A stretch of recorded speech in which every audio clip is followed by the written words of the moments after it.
안녕하세요. 형광펜 성경과 함께하는 성경 공부, 오늘은 역대하 5장입니다. 솔로몬이 여호와의 전을 위해서 만드는 모든 것을 마쳤습니다. 그 붙인 다윗이 드린 금과 그리고 기구들 다 가져다가 하나님의 전 곳간에 두려고 하는데, 이것들은 전부 다 레위인이 매는 거예요. 언약궤뿐만 아니라 성물들, 거룩한 기구들 전부 다 레위인들이 매게 돼 있습니다. 다윗이 처음에 실수했었죠. 우사가 그걸 만졌다가 죽는 사건 때 그때 소수레에다가 실었잖아요. 소가 그걸 견디지 못했습니다. 레위인이 어깨로 매야 되는 건데 그거를 소가 어떻게 견딜 수 있겠습니까? 그래서 날뛰었고, 날뛰는 것 때문에 떨어질까봐 우사가 잡았다가 죽었거든요. 그래서 다윗이 그것을 굉장히 두려워했습니다. 우사와 하나님이 충돌하심으로 베레스 우사라고 거기 지역을 부르게 되고, 또 여호와의 그 언약궤가 내 집에 오는 것을 내가 감당치 못하겠다 하면서 오베네돔의 집에다가 뒀었거든요. 그리고 나서 3달 있다가 하나님께서 그 오베네돔의 집에 많은 복을 부으시는 걸 보고 다시 레위인들에게 시켜가지고 언약궤를 메고 오고 그랬었습니다.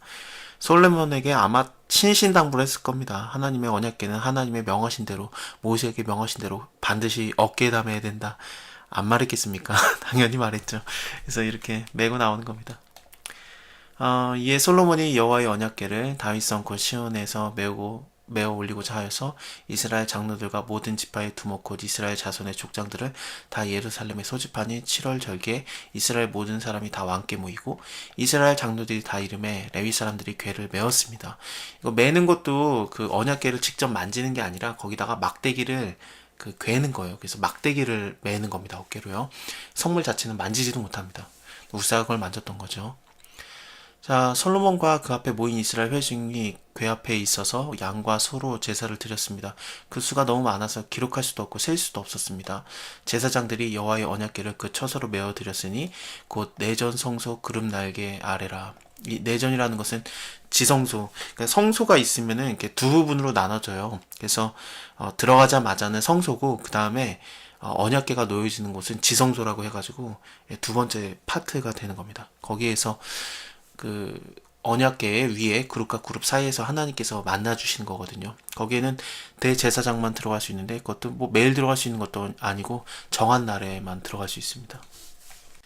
그룹들이 궤 처소 위에서 날개를 펴서 궤와 그 채를 덮는데, 그 채가 길어서, 그러니까 막대기를 개잖아요. 그것을 채라고 부릅니다. 그게 너무 길어서 궤에서 나오므로 그 끝이 내전 앞에서 보이나 밖에서는 보이지 않냐며, 그 궤가 오늘까지 그곳에 있었으며.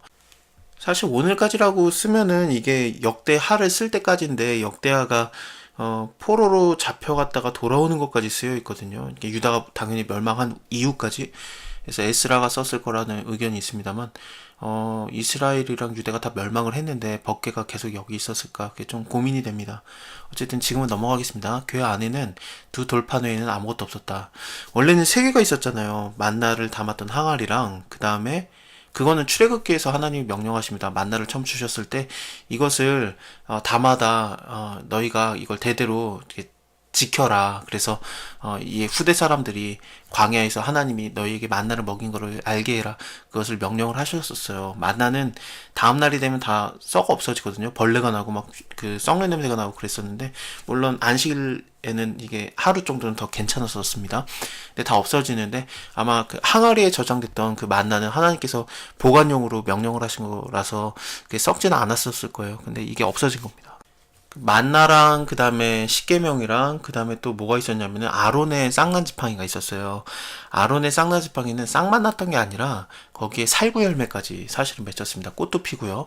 제가 민수기 잠깐 보여드릴게요. 민수기 17장을 보면은 하나님께서 이제 이스라엘 자손들에게 너네 각 종족을 따라서 지팡이 하나씩 취해라. 그래서 내가 택한 그 자에게는 그 지팡이에는 싹이 나게 하리라 그랬는데, 싹만 나는 게 아니라 지팡이에서 um이 돋고 순이 나고 꽃이 피어서 아예 살구 열매까지 열렸었어요. 그래서 이 지팡이를 통해서 내가 택한 자는 아론이다, 이것을 보여줬던 거죠. 자꾸 이스라엘 사람들이 우리도 하나님께 택함받은 자들인데 우리도 좀 지도자가 되자, 그런 식으로 모세랑 아론한테 따지니까 이런 일을 했었습니다.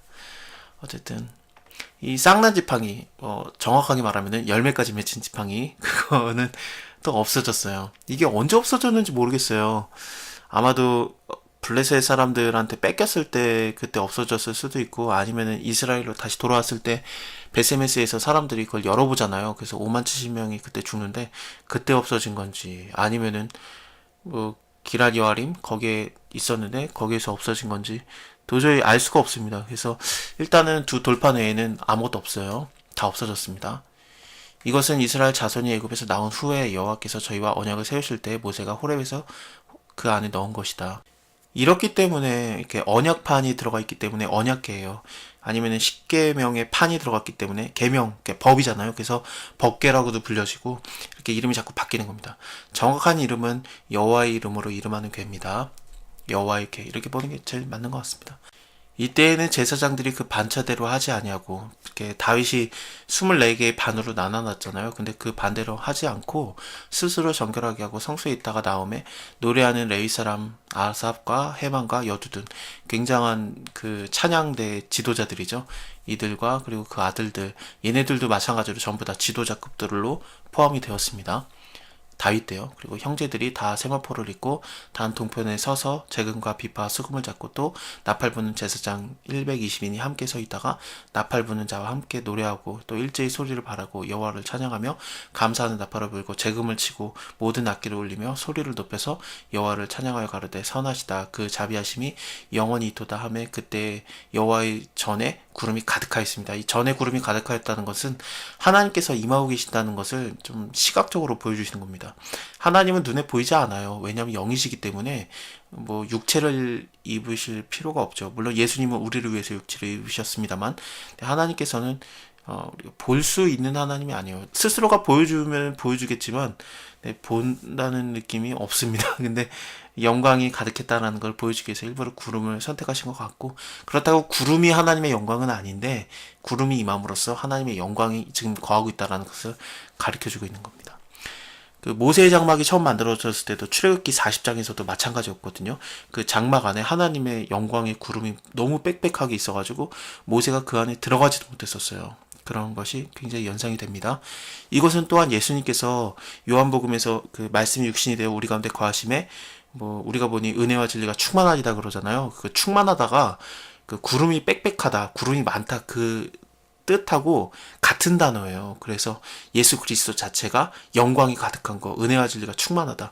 그래서 예수님이 육체를 입으셔서 그 육체 자체가 예수님을 품고 있는, 일종의 말씀을 품고 있는 성전이 되었다. 진짜 성전이 되었다. 그걸 말하는 겁니다.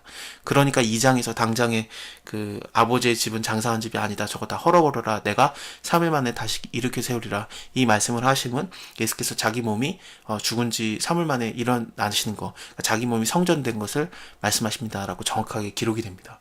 어쨌든 이 모든 것이 예수 그리스도까지 다 연결이 됩니다. 자, 오늘은 여기까지 보고 다음에 이제 솔로몬이 하나님께 그 기도하는 거, 성전의 그 역할에 대해서 한번 자세히 보겠습니다. 감사합니다. 다음에 뵐게요.